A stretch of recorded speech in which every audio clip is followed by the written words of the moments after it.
Paano mag-file ng SSS Maternity Benefit online? Mag-login sa iyong account sa SSS website www.sss.gov.ph.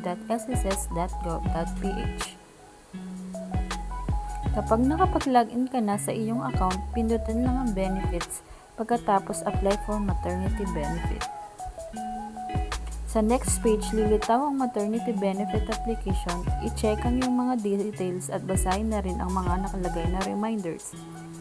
Ilagay ang actual date ng iyong panganganak at kung pang-ilan na ang iyong pinagbubuntis. Ilagay ang type of claim at disbursement account.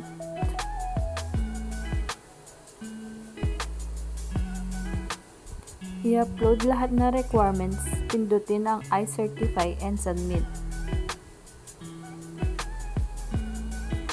Last step, screenshot or save ang transaction number tulad ng nasa ibaba, pagkatapos i-click ang OK. Reminders, makaka-receive ng email para sa status ng iyong application kapag na-review na ng SSS ang iyong mga requirements.